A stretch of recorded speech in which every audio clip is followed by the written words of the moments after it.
I wanted to give you a little look back at sort of the history of the Ability Toolbox program. So as I mentioned, it was something that you guys have heard of before. It initially started off from a mother in our community, Amanda Callie, who's here. She runs the Ask a Doctor, Ask a Dentist check-in. So she has a son, an adult son with FOP, and she realized the tremendous need and value in having these tools in our community. So she started collecting various things that they used and started reaching out to the community to find out, what other tools people were using, and kind of had a traveling resource center, as she called it, which was sort of a collection of those things that she carried around to the different meetings she attended here in the US and globally.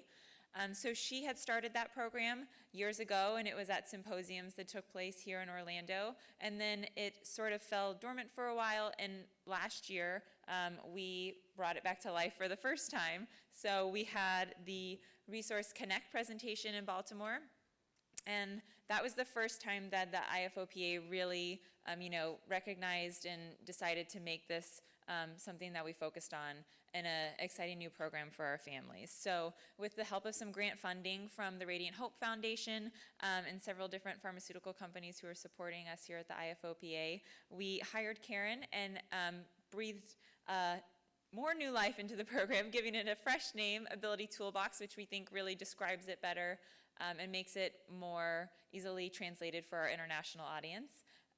And with Karen here and several new exciting resources, which she's going to tell you about here in a minute, we look forward to sharing it with you more later this year. So Karen, I'll let you take it from here.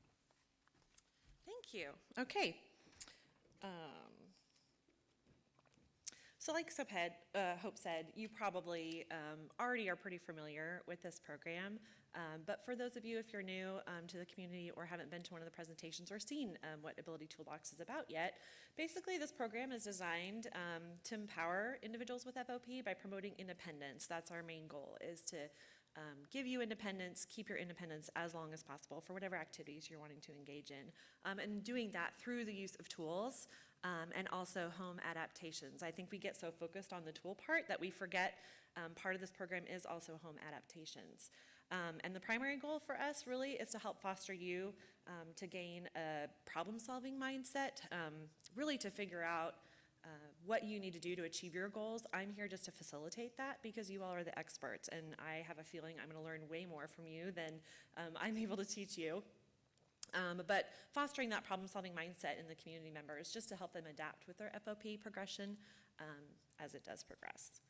So our goal really of how we can support you, the main thing is just to increase opportunities for independence. So there may be some things that you are already independent in, but maybe there's some things that you haven't wanted to try or felt like you didn't have the ability to do. So we just want to increase opportunities for you to have independence and promote higher levels of confidence. We want to assist you with developing sustainable daily habits. So making this kind of a habit that you use every day, because really if you use a tool every day in and out, it's not going to be perfect at first. It's going to be difficult at first. It's trial and error. But if you can make it a daily habit to kind of promote that decreased reliance on your caregivers, there's going to be a better balance in the lives of you and your family members because it's the whole family that's affected by FOP. So if we can make it a daily habit and maybe decrease some of that reliance on your caregivers, I think overall everyone's going to be in a little bit better place. And lastly, we really want to hope to empower you to solve problems on your own by maybe creating tools that are designed to meet your unique needs, because I think we all know there's millions of tools out there that have been created for lots of different populations, but a lot of times they don't carry over to the FOP populations. We really want to work on helping you solve problems and maybe create some tools that are very specific to you and homemade. So why does independence matter? I think this is a pretty basic slide, but I do want to reemphasize that being independent isn't just about the physical health, it's really more so about the emotional health. I loved on this slide when it talks about even with the smallest task, I loved one of the panel members from last year, Jasmine Floyd. She talked about, she has this beautiful long brown hair, and she talked about not even being able to put her hair behind her ear. And unfortunately, she's had a lot of flare-ups this past year, but she was an avid traveler, and I can only imagine what it's like to have to ask a stranger just to put your hair behind your ear or to pull your hair out from your collar if it gets stuck in your clothes, or in your coat if it gets stuck in your clothes. So there's a big emotional component to this. If you feel independent, obviously, physically that's a bonus, but it's good for your emotional health and your dignity. So building that independence can really lead to a lot of happiness, a lot of self-reliance, self-advocacy, and as that progresses and you do it over and over and you start to use more and more tools, gain more and more independence, it really leads to a lot of empowerment. And empowerment over time, what our goal is really, is to make that problem-solving mindset become a life skill. And I think that's what we all want for ourselves, or if we're parents, we want that for our children. We want to be the best version of ourselves that we can be with whatever skills that we have. So if we can install a problem-solving mindset and make it become a life skill, I think that's kind of what our overall goal is of the Ability Toolbox program. So typically there's usually 3 steps to finding a solution that the majority of us usually take, even subconsciously without thinking about it. But first we identify the limitation. So what is it that I can't do? What is it that I really need to be able to do to engage in this activity that I want to participate in? And it's whether it's an old or it's a new limitation. It could be that you've recently had a flare-up and lost some of your mobility, and you now have to figure out how to do something that you used to be able to do independently. Or it could be an old limitation. It could be something that you have always wanted to do that you just never thought you could be able to do. So take a look at what your limitation is. Is it reaching for things? Is it bending over to get something from the floor, drinking from a cup, dressing, finding clothes that even fit, let alone the act of dressing? Brushing or flossing your teeth, brushing or washing your hair. There's so many things. I think the 2 on this list that really kind of strike home with me is toileting independently is a huge one, and eating without help from another person. I think those are the 2 biggest ones that can really affect your dignity. And I think people are willing to ask help for the eating, but I think the toileting independently is really kind of taboo. And I'm here, I've worked in healthcare for years. I'm willing to talk about it. I'm willing to problem solve with you about it. So after you identify a limitation, most people look for a tool. Is there already something out there to help me solve this problem? Like I said, there's so many tools out there, but unfortunately a lot of them are geared toward geriatrics and not necessarily towards the FOP community. But looking to see if there's a tool. Amazon has taken over the world, and there's pretty much any tool that you could possibly imagine already out there for sale. And if it's not, do a Google search. Is there something already out there? Therapy catalogs. Therapy catalogs used to only, 20 years ago, be available to people in the medical community, only for occupational therapists and physical therapists. But these days, you can get your hands on therapy catalogs and take a look at the equipment and even order the equipment without having to have any kind of license.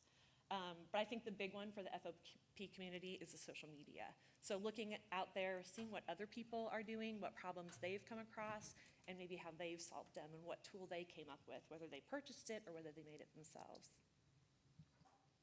And then lastly, the 3rd step of finding that solution is if no tool can be found, then let's adapt one or let's build one.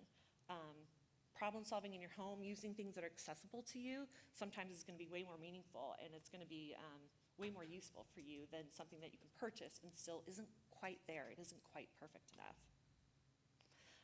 So I think what most people have come here for today is to hear our panelists and kind of hear some of the problems that they have come across and the solutions that they have found that have worked for them.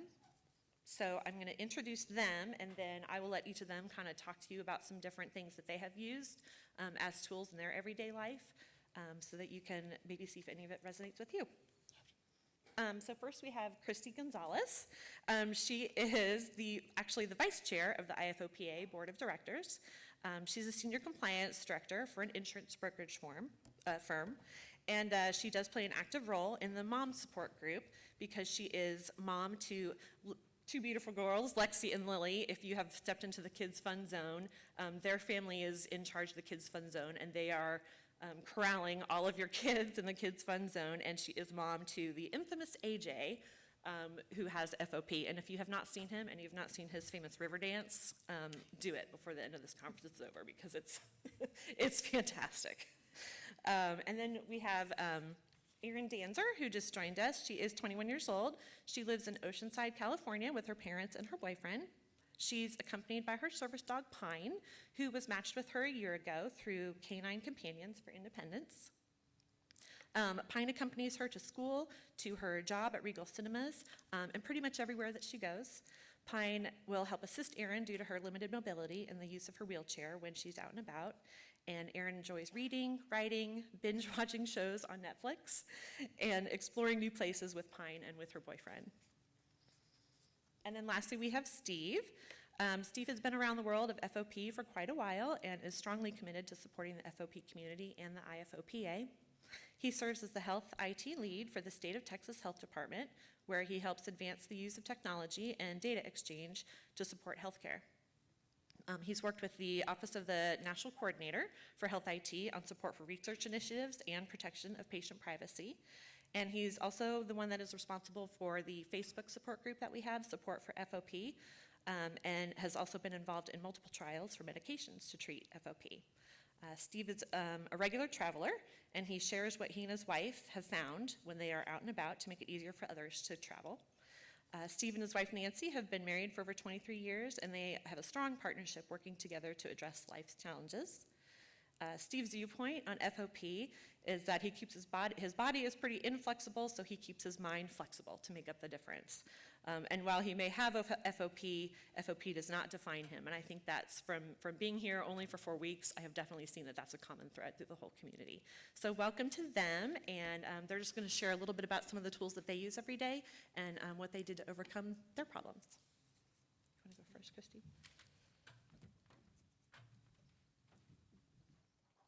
Hi everyone, I'm Christy Gonzalez, mom to AJ, who's 9 years old.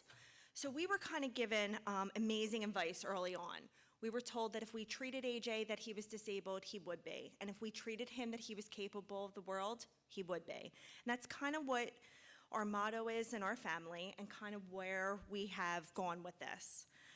We make lots of amazing memories, and AJ, if you've met him, has a very, very strong personality, and he wants nothing but to be independent. So luckily, we have an amazing support system of FOP providers and moms and community members who have really helped us make him as independent as possible. So I think in the very beginning, when we were asked if we use tools, I would tell people, no, we're not there, not realizing how many tools we actually use daily, and weren't even considering them tools. So AJ does have a bed that elevates. He does have a special fall pad if he were ever to fall outside of his bed. AJ uses a dressing stick daily. So this is, Oh, sorry. that's okay. This is AJ's, so please do not call it a boppy for babies. He will have a breakdown. But we took a boppy and we put a very cool superhero cover, and we use this to travel. We use this for sitting and for sleeping for the back of his neck. It has been life-changing for us. This is wonderful for the plane. It's wonderful for pretty much everything. He doesn't take this to school anymore because he finally has an amazing adaptive desk and chair, so he doesn't need this, but he did have this in school prior. But it just kind of comforts the right areas, I believe, in FOP that it needs. So you can have any cover made on Etsy, just in case you know, or call me. Alexis makes them. We also use our dressing stick. AJ can take, as you can see in the picture, his shirt on and off. He can actually get his pants halfway up now. We help with the rest. He's determined to do it on his own without any help, and we're almost there. It was not easy. And I always tell this in pediatric patients, it's a lot of trial and error, it's a lot of frustration, but we got there. His gratification of accomplishing a task when it's done wipes out all the tears and the frustration. We also use a grabber.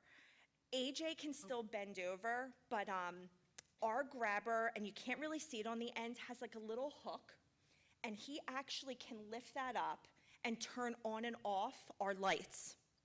So he can use the bathroom by himself by flipping on and off the light, his bedroom light. So we actually have now Velcroed the grabber outside our bathroom, outside our living room, in his bedroom, just easy access to get on his lights. AJ would like to tell you that he needs you for his lights and this and that, and we're not having that anymore. He'll turn it on himself.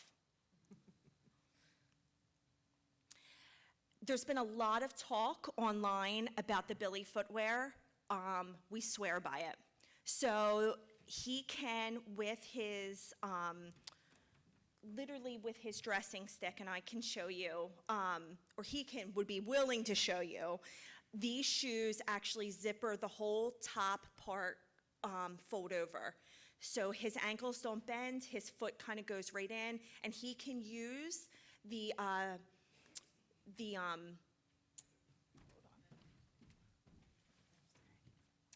portion of the dressing stick and actually zip them himself. So we were having a very hard time getting his foot into Velcro shoes. He won't be able to tie them. He can't go down. It was a lost cause. So what was the next best thing? These shoes are phenomenal. They do sell them in pediatrics and adults, women and men, and they've been phenomenal for us. You can get them from Billy's website. You can get them from Amazon, of course, where you can get everything else, and Zappos. So this was a huge, huge accomplishment. I'm going to take all the credit for this, although my husband would like to. AJ cannot move his arms back, so we actually had a jacket cut in half. It kept the front zipper, and we had a zipper put on the back of it.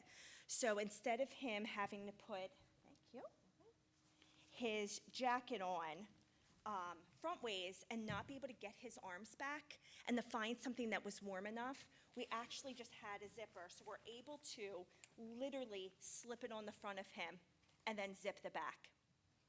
So we had found an amazing seamstress, and when I had gone in and asked her to cut it in half, she refused. And, she wasn't understanding, and I brought AJ back, and I said, this is what I need, and she apologized immensely and cut it in half and has done 5 jackets for us. And it has been, I will tell you, our aide has thanked us. I think the fear is bending his arms that don't go back too far, trying to get things on him, for him to be able to have recess and gym and play, and this has been life-changing for us. So I think we also use, if your child is in the fun zone, we use Kennedy cups in there, spill-proof cups. We use disposable straws. AJ prefers bamboo because, I don't know, I think he thinks he's the king. We use a plate with a lift so his food doesn't fall off when he's trying to eat. He does have a medical ID bracelet from Road ID that he wears every day to school, and our handicap bus will not put him on the bus without it. And I just wanted to discuss briefly about school. So we have, if anybody is in need of assistance with school, we actually found an amazing desk finally that has been phenomenal. It has the cutout in the middle. And I apologize, we probably should have had a picture of that. But it is in the Toolbox room on one of the slides, our new desk. We got a rolling chair that our physical therapist at school had said was phenomenal because she said, I felt bad moving from one area of the classroom to the other because the aide would lift his chair to follow her. So now he's able to roll back and forth. The desk is phenomenal, and he uses a pick-me stick because he can't raise his arms, so she can still call on him. He was very upset here we go, here's our pick-me stick. He said the aide wasn't raising her hand fast enough, and he wasn't being called on. He was missing out on school, they do school cash, so if you answer a question, you get a little school cash, and he wanted a big prize, and she wasn't quick enough. The poor aide. But so this year is our first year with our new desk and our new chair. We always have used our pick-me stick. We do have a full-time aide. And I actually, Amanda Kelly had shared her book with us that she used for Ian, and we kind of adapted it for us. It's all about AJ, kind of letting them know about him and what is so special about him, and then letting them know about FOP. And as much information as we can get them. We do include a video in the back that we require the school to all watch. And I have learned that as much as I would like to fight them, that if I invite them to be part of our journey and invite them in, that things work a lot better. So if you have any questions on pediatrics, we're here. Everything in the fun zone has been adapted so all the kids can do it. And if you need anything, we are always here.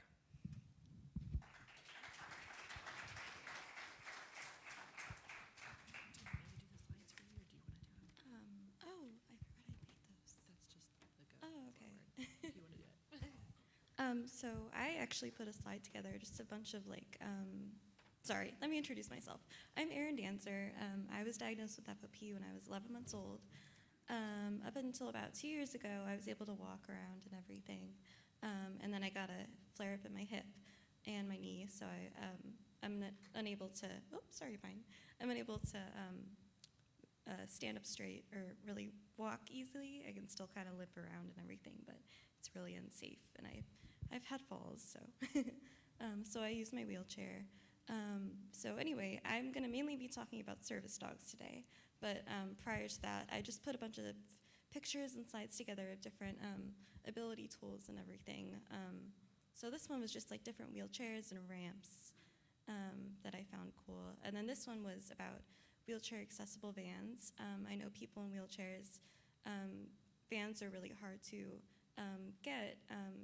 You have to look through like different websites and everything, and sometimes you find used ones, new ones. So this was just like the different types of wheelchair vans that they have, especially for people who are able to still drive too.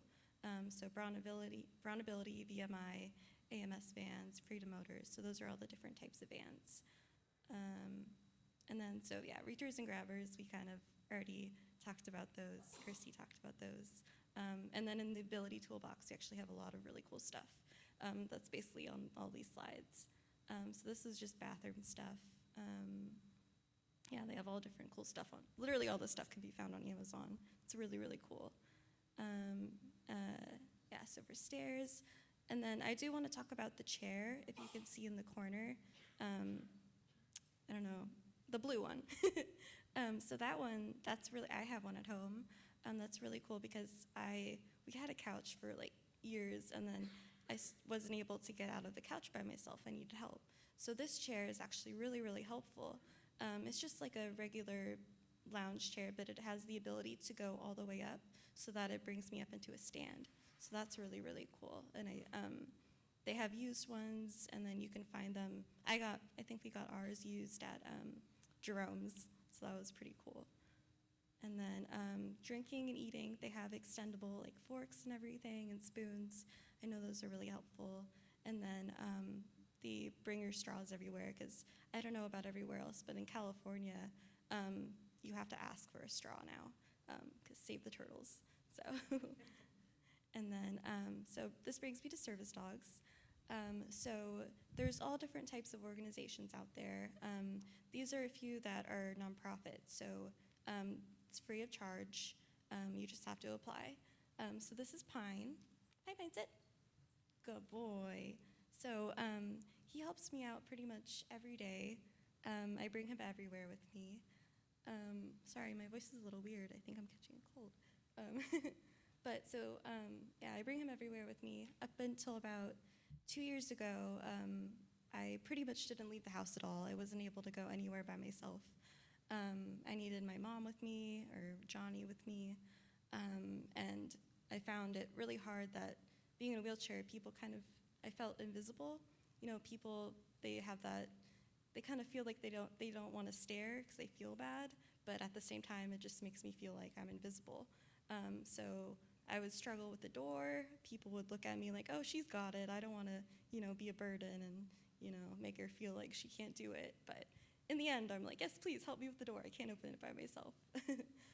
So now with Pine, I can go to Starbucks. I can go pretty much anywhere where, even at work too, like doors, they open. I have a little clip. Here, let me get it. Whoops. I don't have it with me, but it has, it has kind of like a piece of material tied to it, and then it has one of those, I forget what they're called. I think I have the blue one on here. Here. Sorry, I should have been prepared. Whoop, it's this blue thing right here. I don't know if you could grab it. Oh, carabiner, that's what those are called. Okay, so I have like a piece of material tied to a blue carabiner. This is not it, but this is the carabiner. Sorry? Oh, no, the bag's fine. Yeah, that's just this bag. Yeah, so carabiner, and then I have this piece of material tied to it. So I hook it onto a doorknob, and Pine tugs the door open by gripping onto the material. So whenever I'm out and I have door issues, I just have Pine tug it open for me. So that's really given me my independence back. And so he can do all sorts of things for me. He can turn lights on and off. He can, the main thing is when I'm out, he picks things up for me when I drop them. Here, I guess I can demonstrate. Oop, I don't want to drop that. I don't want to drop this. That's your last slide anyway. So. Okay. Oop. Here, I'll just drop my leash. That's easier. Okay, buddy, leash. Good boy. Come on, you can do it. Good boy. Okay, bud, visit. Oh, over here. Give. Good boy. Good job. So he can pretty much do that. Yeah, you got a round of applause. Good boy. Okay, buddy, heel. Okay, bud, down. Good boy. So yeah, he can pretty much do that with any type of, like I draw my pencils, I draw my phone, I draw my keys, everything. And he's trained to pick anything up for me, really. Even my grabbers at home, he picks them up for me. My reachers, pretty much anything. And so, yeah, he can do amazing things. On the slide, I have, like examples of everything. So, like doors, he can close them by pushing his nose or tugging them closed. And even when I'm out, like if I have grocery bags, he can carry those to the car for me. So that's pretty amazing. I haven't tried this, but he can actually help me take pants on and off, and socks too, by tugging, taking them off. And then even I saw a video of a lady, she was changing her sheets, and she doesn't have the strength to pull the pillowcases off, and she had her dog pull them off for her. So I thought that was pretty cool. So pretty much these dogs, you can train them to do anything. The one thing they can't do is, probably help feed you or help bathe you, but they can do everything pretty much up to that. So I know a lot of people aren't really familiar with service dogs, and there's a stigma going around with fake service dogs and emotional support dogs. So that's been a little tough for me, but honestly, depending where you are, I think you can get through it, because there's a lot of support out there. But so I don't know if I made, yeah, I guess this is the last slide. I made another slide, but I didn't finish it. So pretty much the steps leading up to getting a service dog, you have to consider the responsibility. So I had never had a dog prior to Pine, and so I didn't realize all the chores, I guess, that came with it. So there's cleaning up after them. I have this really cool, I didn't think about this when I was like, oh, I'm in a wheelchair. It's kind of hard to clean up poop. I don't want to ask people. They told me, like, oh, if you do need help and it's going to be a problem, just give someone $2 maybe, and then they'll clean it up for you. I was like, no, I'm good. So I have this thing right here.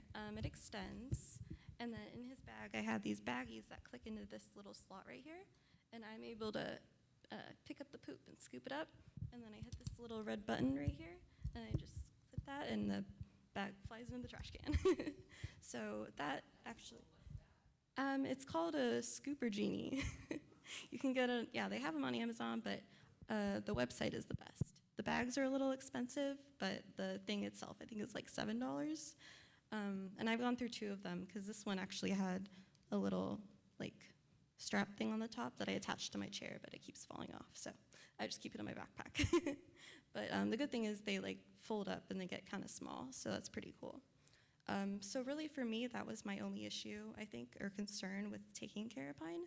But I know with other people, there's other things. So my parents helped me, my mom and Johnny, I guess, they helped me brush him, because you're supposed to brush him and brush their teeth and everything, you know, take care of them, do their nails, give them a bath. So I know like parents and family friends can help with that. But when it comes to, you know, picking up after them, because really when you're out with me, me and Pine are pretty much on our own most of the time.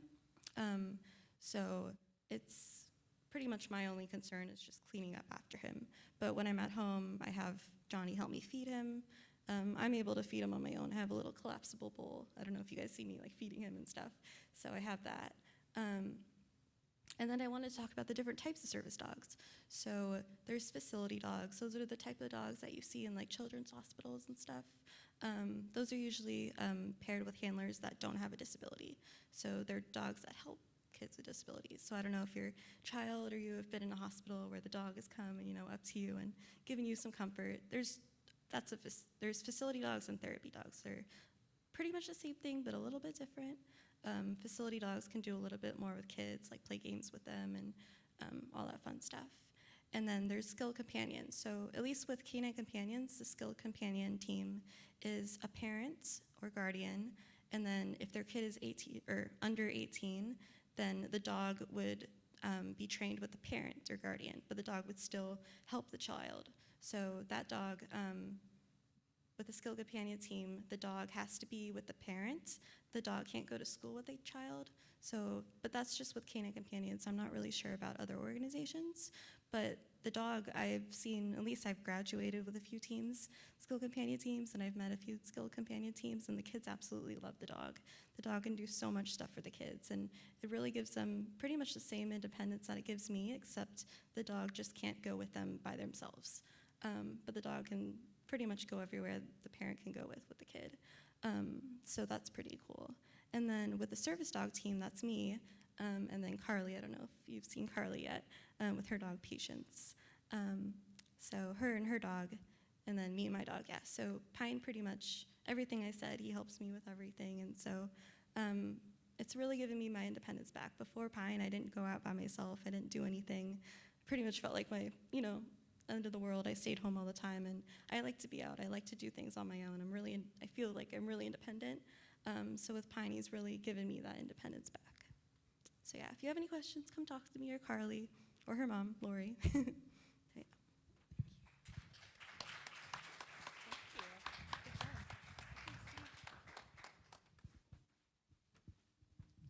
Are we on? Yeah, okay. Wonderful.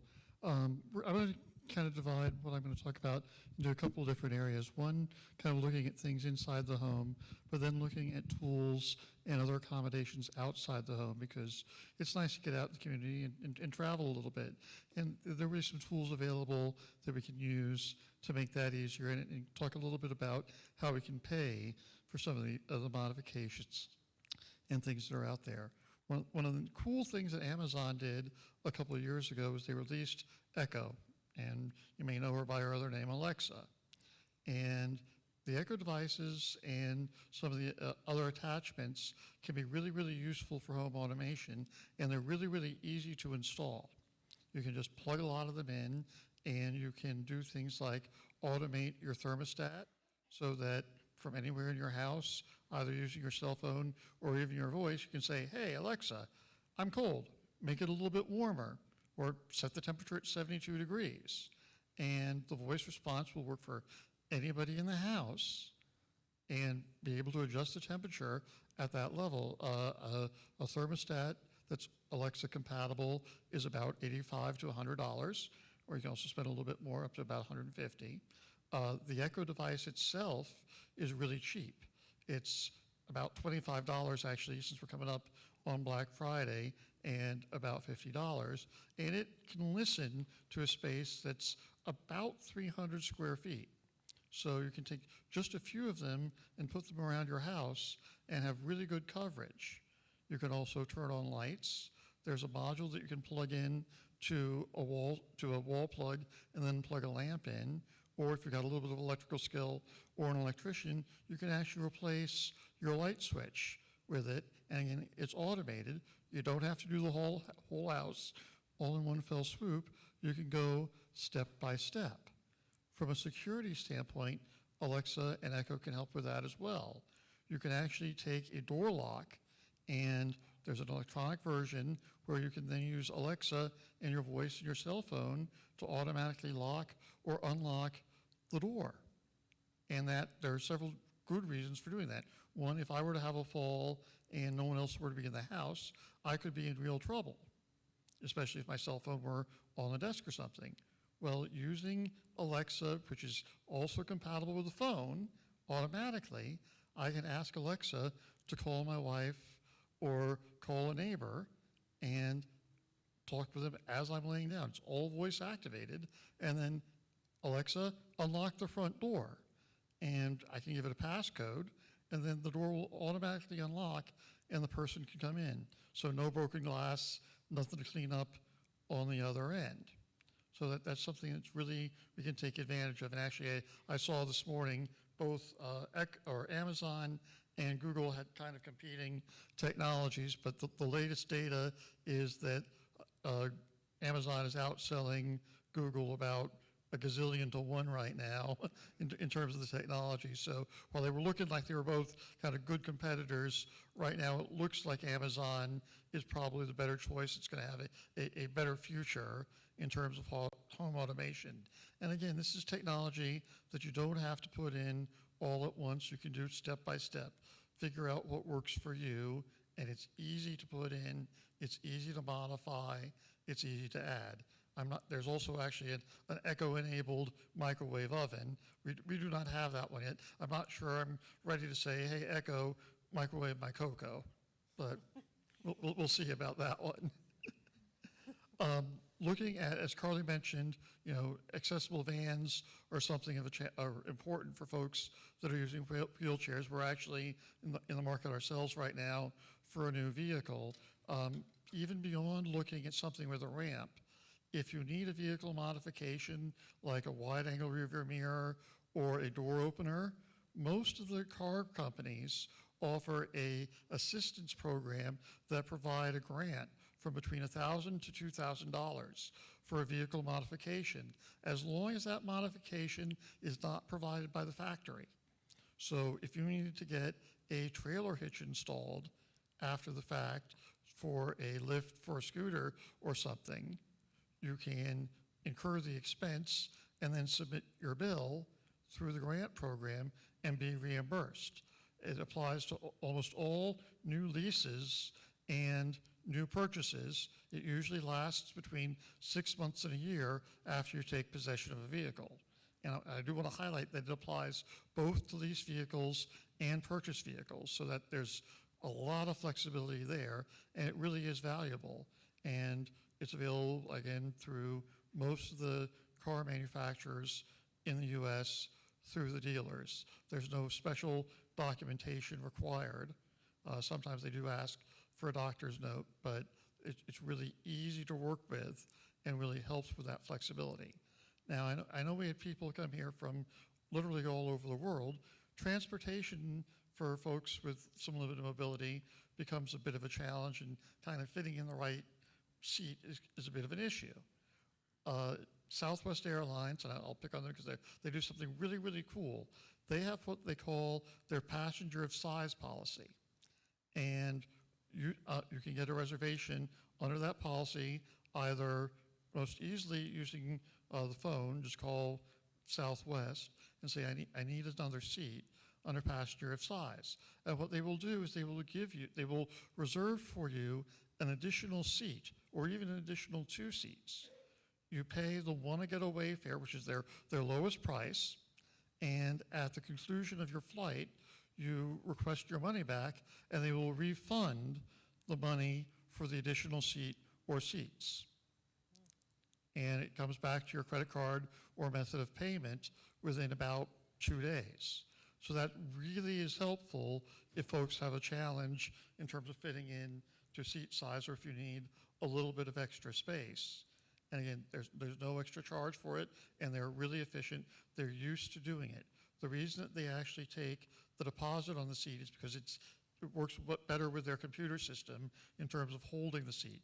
When you go to board the plane, they give you a normal boarding pass that you can put on the seat next to you to hold that, and that is an indicator to your fellow passengers that that seat is already occupied and they can't sit there. So that's something that we've used fairly extensively over the last few years in particular, and that works anywhere Southwest flies, both domestically and internationally. So that's kind of another little feature set. Looking at more local transportation, most geographic areas in the United States have special transit services, which provide door-to-door service for individuals who cannot use regular bus services.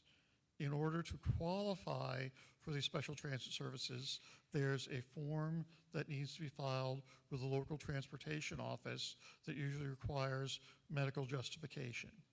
Once you're enrolled in the program, each ride costs about the same as a regular bus ride, $2, $2.50, depending on your geographic area.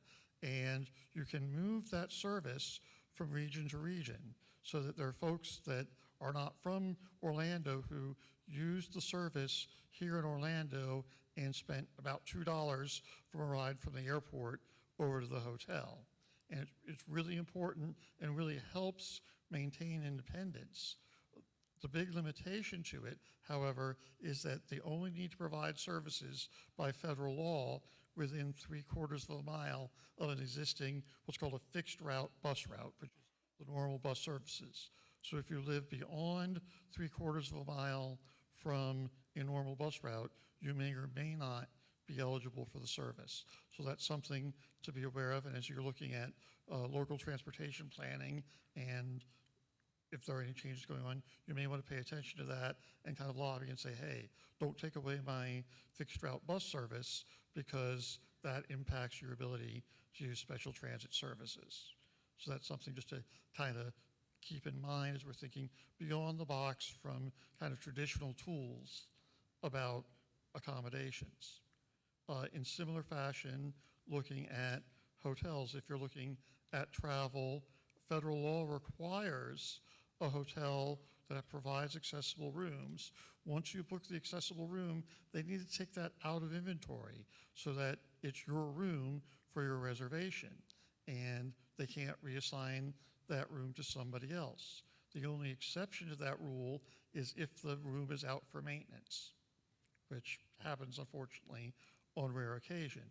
But that's really important that the hotel, has that commitment where they don't necessarily need to reserve a specific room for non-disabled individuals. That really becomes relevant because, like for myself, I can't really use a shower that you got to step over a tub to get in. I really need the roll-in shower.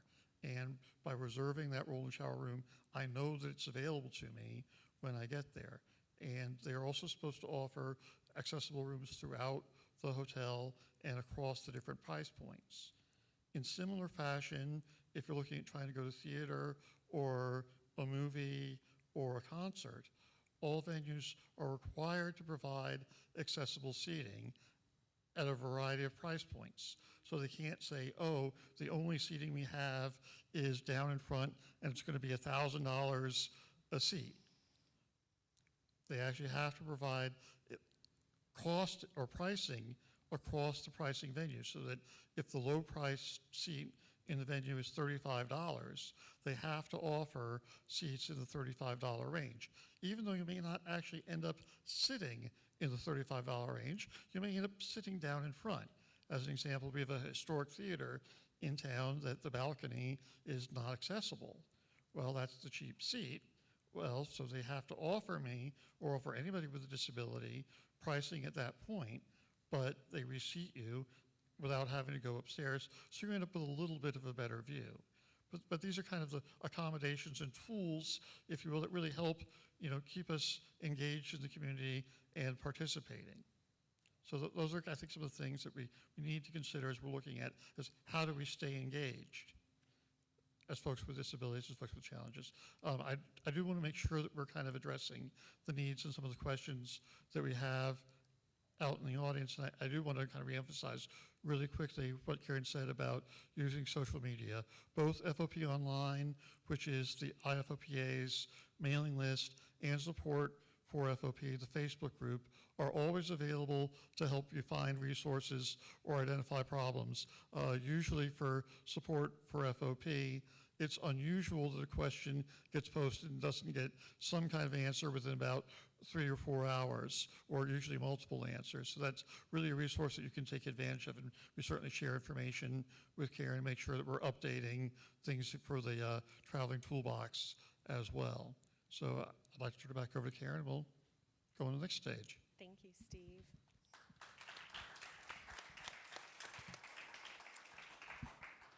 I did bring some tools to share with you from the Ability Toolbox room if you haven't been there yet, and I do have a few more slides to go through, but just for the sake of time, I know that our panelists are the most important ones that we're here for and that we want to pick their brain and talk to, so I might go out of order and do the question and answer now from the audience, and then if we have time, I'll go through a few tools, and then I'll finish up the last few slides that I have. So if you have any questions for any of the panelists, now would be a perfect time to do it. Yes. Hi, I'm Fadil from Saudi Arabia, and I have a question for the beautiful lady. My daughter Noura is exactly the same age, and she is as beautiful as you are. And my straight question, are you really concerned of any, since you are moving around and you are very much independent, are you concerned of any assault or sexual harassment? And is the dog really a good help there, or you have another tools? So at work I do get a lot of creepy customers, I'm not gonna lie. And then before, when I was able to walk, yeah, I did have a few encounters of some creepy people. Now with Pine, I'd have to say, yeah, I guess he does help a little bit. He does draw more attention. Like by me, we have a lot of Marines that we get in, and they're notorious for flirting. At least like where we are. And then just people in general. Like Pine does draw attention, but it actually does draw attention away from me. It draws more attention to Pine. So I'd have to say that when it comes to stuff like that, I do get a lot of creepy encounters, but it's mainly towards Pine. A lot of people just really, they get attracted to Pine. So I'd have to say I have encountered that in the past, but a lot of the attention is drawn away from me now and towards Pine. Thank you. Anyone else? A question again about the dogs. The canine companions, and are they global? Do you know? Is this something that's kind of coming more around the world? So they are mainly in the U.S., but I believe you would be able to apply here in the U.S. There are other organizations. I'm sorry, I probably should have done my research globally, but there are other organizations out there. I know a lot of people have service dogs. I follow a lot of people online, like in London and other places. Personally, I feel like Canine Companions is the best. They do have a really great representation, or I can't think of the word, sorry. But yeah, I would feel like you would be able to apply here in the U.S. I don't know about transportation. There is an organization called Miracle Flights, and it's for people with disabilities. All you have to do is call them and let them know your situation, and then they do provide flights free of charge for you if you have any, they do actually do it for service dog training. Flights, yeah. Yes. Yeah, sorry. And they're called Miracle Flights. This question's to our first speaker, the mom of the amazing young man. You came out with a quote at the very beginning. I deal with an opposite condition here. And that quote I need to give to my daughter-in-law because my grandson has my condition too. And I was wondering if you could repeat that. It was about if you treat them as being disabled, they will be that, or something along those lines. Could you just repeat that? Yes. Because that was beautiful. So I was taught if I treated AJ that he was disabled, he would be. And if I treated him that he was capable of the world, he would be. Capable of the world. Thank you. I appreciate You're welcome. Anyone else? I thought I saw some more hands. Yes. Yes, Yes, there there is. There is. And I believe it's someone from Canine Companions, isn't it? So Lori Henrote is here, and then her daughter Carly has a dog as well. And then we were trying to get people from Canine Companions. There's a Okay. Florida chapter here. I don't know But if they're they couldn't coming. make or not. it. They couldn't. Okay. They couldn't make it. I'm not sure. Okay. Do you know, Hope? They couldn't make it. I can try to talk to them. It is early in the day. It's going to be later today. I think at 2:45. And Lori is also a trainer, so she has a different perspective because she trains the dogs. So I think with Erin and Carly and Lori, it'll be a really good. I just want to mention, under the table here is the needs dogs. I have Maggie, who's now 11. Oh, That's, really? Oh, that's under cool. here, behaving. Yeah, I I've heard just so want much to about say that needs. dogs, other things they do, one time when I first got her, and I was wheelchair bound at the time, and I couldn't get into the refrigerator, and they're also trained to open the refrigerator door with a rope on it. They can open it and close it, where they're, open with their mouth, close it with their paws or their nose. And one night I went to go to bed, called her, and she wouldn't come. She sat in front of the refrigerator. And I called her again, and she didn't come. And I thought, oh my goodness, she's turned into a teenage brat. What's going on here? And then I remembered, I had not taken my medication.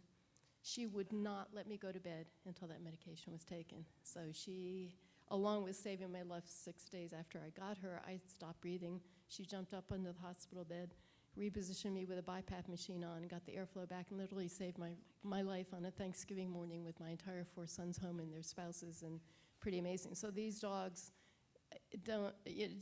seriously consider it. You never know what it is they can do to enrich your life, but this one under my table has literally kept me alive. Sorry, I just wanted to add that. No, that's amazing. That's amazing. Everyone cry. Yeah. And as a caregiver, for me, what she does for me is that when I leave the house to do something by myself, I know that Ellen not only has a dog, but she has a friend at home. I guess probably why they use labs, I suppose. Wait a minute. But when you get a service dog, you actually have to train the whole family to have the dog around the house. For instance, this young man over here, when we would take a shower, he'd put his pants and shirts and socks on the ground and shoes, and as she mentioned, they're trained to pick everything up. So I would get all these items into me. And the deal with a service dog is you don't give them all their food, you give them some of their food, the rest of it sits in a little bag. So every time they do something, you give them a treat. I thought, I'm going to end up with a fat toad if I don't get my husband trained. And another time, I'm wheelchair bound, and he's out in the farm working, and I need help. So you'll notice these service dogs aren't barking. They're trained to bark when you ask them to, because that's another help for an emergency, which is a really helpful thing for you guys to think about. So I had her bark because I needed help. And about a half hour later, my husband came in from working on the garden, and I said, well, did you hear Maggie? Yeah, gee, she doesn't usually bark, does she? So you have to get the family on board, too, to understand why was I making my dog bark. Sorry, I just wanted to share that.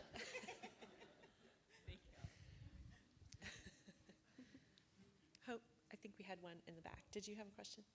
I was just going to ask about transportation, and I'm a mom, but I was going to ask about transportation and how you get around.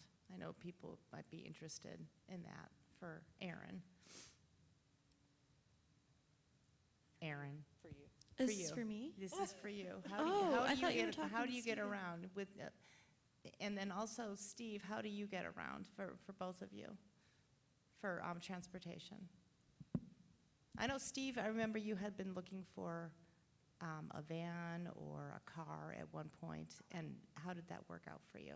How does that work for you to have your own transportation? Well, right now, I was driving till about 2 years ago, and I'm going to drive again. I just got to figure out how to make a couple things work.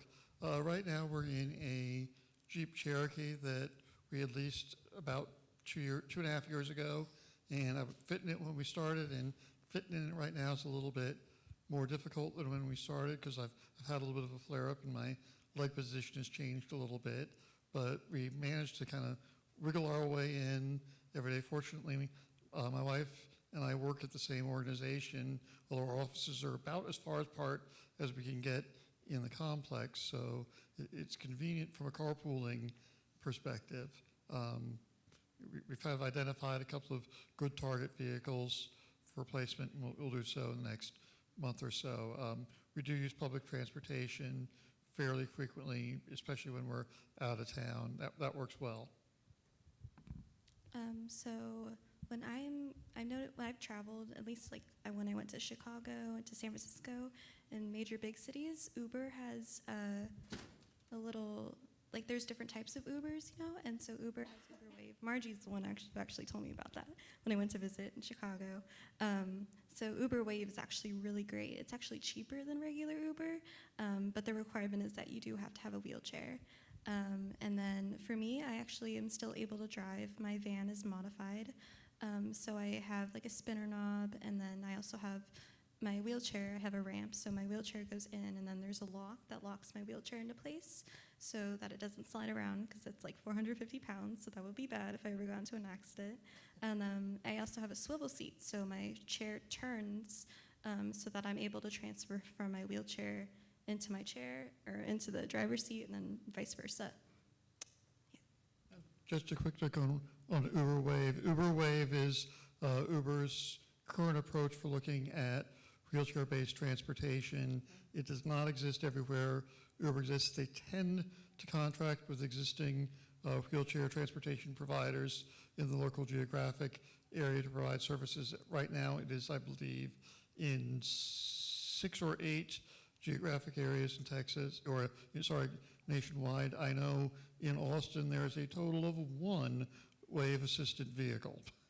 So, and it does not run 24 hours a day, so it's kind of hit or miss as to whether the vehicle is actually available. Yeah, I noticed like when by me, I live more of in like a suburban area, and you have to like order one pretty much a day before if you're and like the time and everything. It's ridiculous. So I realized in major big cities, that's usually where they have them. Thank you. Anyone else? No? We might have a little bit of time then to go through some of the rest of the slides. I just brought in a few tools. I have the Ability Toolbox room kind of categorized by area of need of like the activity of the daily living. So I do have a few tools. I may try to grab just like a couple of them, but the one in bathing and showering that I find the most interesting is the giraffe, the one that's on the left. This one.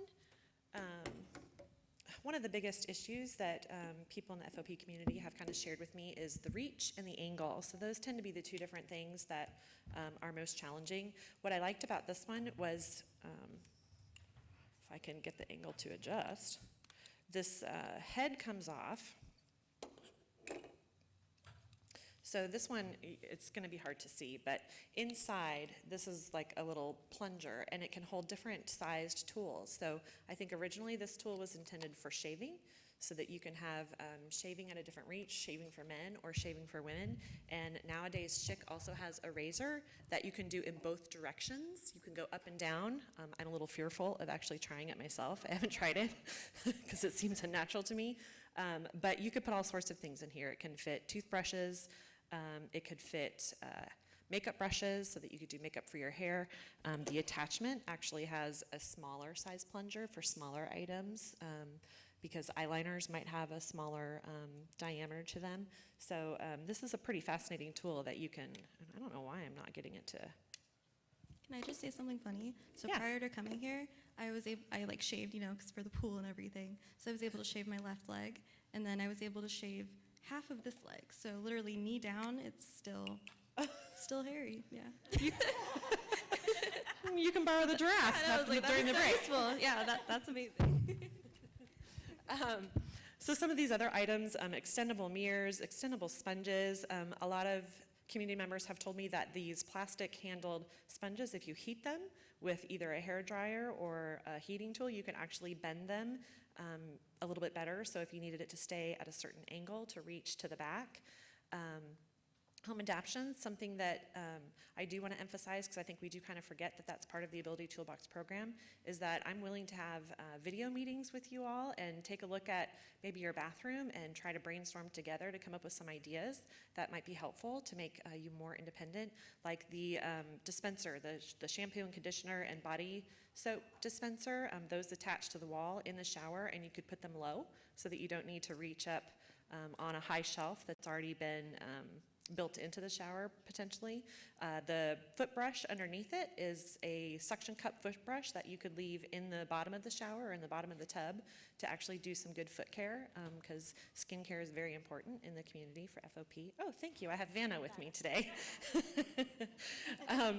And the one on the right is just like an adaptable shower head, so that you can, and these are common, I mean, you can find these at Walmart, you can find these at Home Depot, but just being conscientious that you may need to have the shower head lower.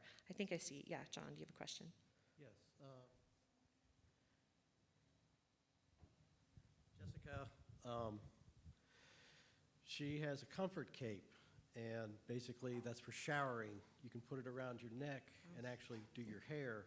We just put it down in your zone down there underneath the tools that you're outlining at the moment.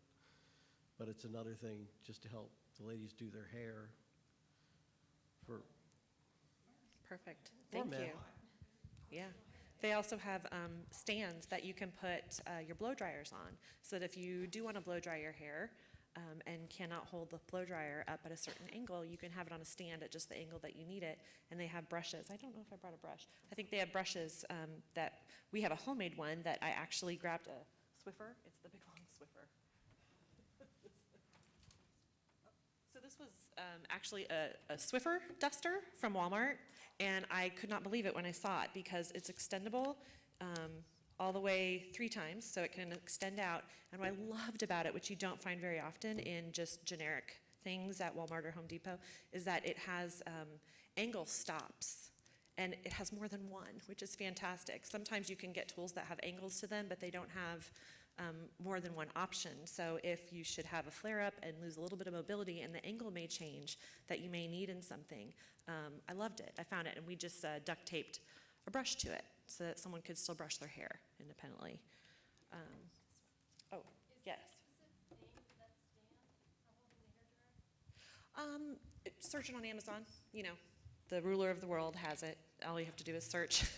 I can't remember the specific name of one, but I think I just searched for a hairdresser stand, and they had one. And then this was another suggestion from a member of the FOP community, but again, you don't have to do something fancy and expensive. This was a coat hanger from some clothes, and we took out the actual metal hook and just duct tape a kitchen sponge to it, and it's a fantastic sponge for bathing and for cleaning in areas that you can't reach, and it kind of gives you that unique angle that, again, a lot of tools are straight shafted and they don't have that angle to it. So it doesn't have to be something you purchase. It doesn't have to be grandiose and spectacular. It can be homemade. I'm just going to interject that one of my favorite personal tools is an unmodified coat hanger. It's really useful for doing a whole bunch of things. It can serve as a temporary dressing stick. I can use it to either scratch an itch or wash a little bit of my hair, or even take a shirt off. So it's really, you know, an easy use tool, and it's really kind of important to think that we don't have to have always a specific tool to do a specific job. Exactly. And thinking outside the box of that one really is important, both for a variety of reasons, just in case, oh, hey, I forgot something at home or forgot something somewhere, or looking at a whole variety of challenges that kind of emerge. Exactly. And just kind of and I keep an think open mind. that's kind of also the goal that I have in mind, is that, again, I don't claim to be an expert on adaptive equipment, but what I see my role is being a facilitator. So I'm going to take an idea that Steve has, and he's going to tell me, and I may come across someone else in the community that contacts me, and I can say, oh my gosh, Steve told me the perfect thing for this.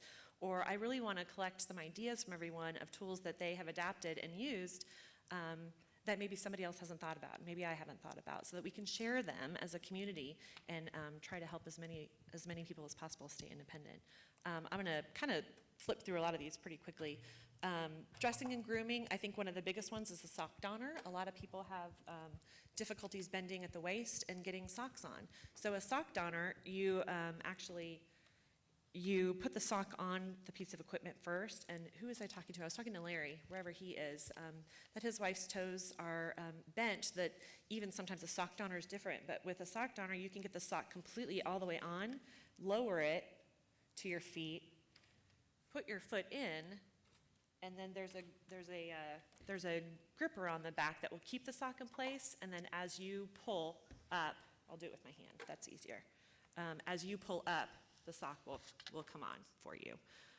So a lot of people have a lot of problems with getting down to their feet, and I think the sock donner, I think a number of people in the community use those. I will point out the brush in the Vive tubing.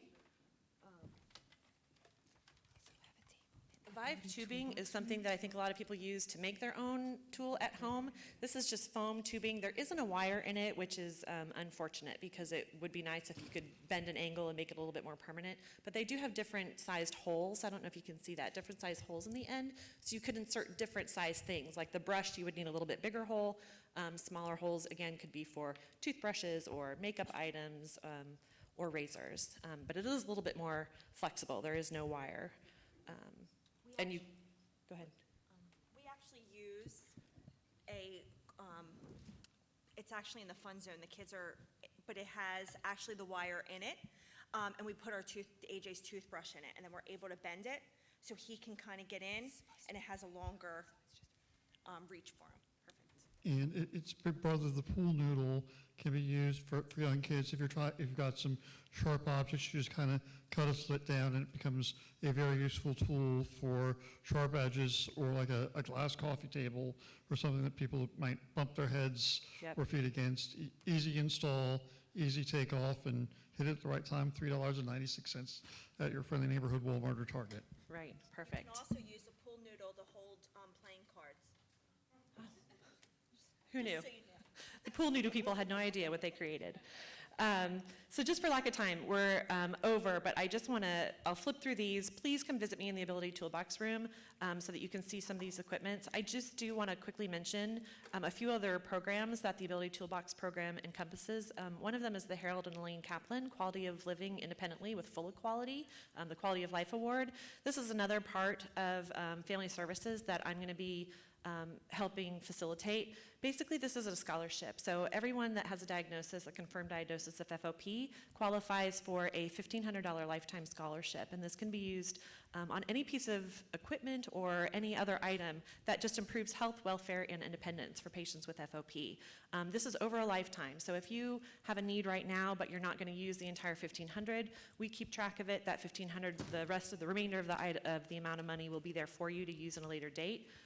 If you happen to have good health insurance that will pay for some of the items you need now, you can save the money maybe for some larger items down the road that you or your child might need. It's a very simple application online. If you go to our website, it can be translated into any language. There is a quality of life committee that makes a decision. It's not me, but it's a committee made up of individuals with FOP, parents with FOP, experts in FOP. So they'll be making the decisions on whether they can approve the award or not. They're looking at safety and longevity of the item that you're requesting. But if it is approved, I go ahead and order that equipment for you, and it will be shipped directly to you. Just one note to make that if there is shipping costs internationally, unfortunately, that does get accounted into the $1,500, so that's something to think about when you're applying. And I just wanted to show on the website where we are. We're under the Patients and Families tab. At the bottom is the Quality of Life Awards. A few more things that we have going on. I do a Monday social media post on Facebook every week about something to do with adaptive equipment. I really don't want to be the one just putting adaptive equipment out there. I would love for you all to send me really interesting homemade tools that you've made so that I can get the word out there to other people in the community that are following the Facebook page. We have a YouTube channel. I think unfortunately there's only 4 videos on there right now. Cute little AJ's videos on there with the dressing stick if you want to actually play his video. But I would also love videos from you all. If you could send them to me, I'll get them on our YouTube channel so that you can demonstrate using some of these tools that might help someone else learn how to use something that maybe in a way that they're not thinking. Pinterest, we're also going to be trying to bulk up our Pinterest boards. Some people aren't into Pinterest, but if you are, we do have everything categorized there. Quick reference again to that video conferencing. I would love to meet with you online if you're not in the United States or if you're somewhere far away in the United States, so I can look at your home and maybe help you with some home adaptation ideas. And tool ambassadors. Christy's a tool ambassador, and everyone on the Ability Toolbox committee is actually an ambassador that we could connect you with, or we could connect you with someone that has the same interests. If you have an interest in getting a canine companion, we could ask Erin to maybe be a tool ambassador for you and just be someone one-on-one that you could talk to on the phone and get some help and ideas. A few other services we're offering. We just had a meeting earlier in the week with all the doctors that are out across the world serving people with FOP. We're going to try to get them a toolkit that they can have a few samples of tools. We're going to have videos for them to show patients that come into their office, physical tools for them to touch and feel for the first time potentially, and handouts of how to use some of these tools and how important we feel adaptive equipment is.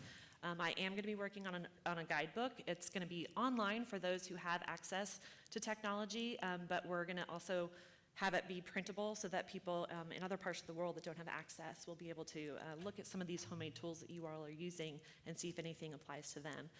And then lastly, this is a new thing. We just found out about this about 2 weeks ago, but Dr. Svi Grunwald has started a project with Thomas Jefferson University called the WILL Project, the We Improve Life and Living for Individuals with FOP. I think I'm the most excited about this since I just started 4 weeks ago. I kind of knew a little bit about what I was going to be doing at the job, but I had no idea about this. They are working with, let me get where did I put my cards? They are working with the Design and Industry School. Let's see, Michael Leonard is the academic dean, the School of Design and Engineering at Jefferson, and Eric Schneider is a professor in the Industrial Design program where he teaches courses in materials, manufacturing, and design practice, both for undergrad and graduate. And he was gonna sneak in, there he is. Wave your hand, stand up, I want everyone to see you. And 3 of the graduate students he brought with him. I would love for you all to somehow, before you leave from the family gathering, connect with them because they are going to start designing adaptive equipment specifically for the FOP community with your needs in mind. So all of the things we talk about, the angles that they need, the extendable lengths and to be adjustable and to have longevity to them so that if there is a flare-up and angles of range of motion do change, that these tools won't be useless to them anymore. So we're going to start partnering with them. They're going to start a think tank and start figuring out designs. And we would love the FOP. We need the FOP community to be a part of that. And if you live locally next to them, they even want to come to your home and see how you function in your home. So that's a project coming. We're hoping maybe by the end of the school year next semester, there's even some tools that we already have available to you. So thank you for coming. I want to do a quick shout out again to Radiant Hope Foundation, Ipsen, Regeneron Pharmaceuticals, and Blueprint for their grant, their support to make the Ability Toolbox program possible. And come visit us in the room. Thank you.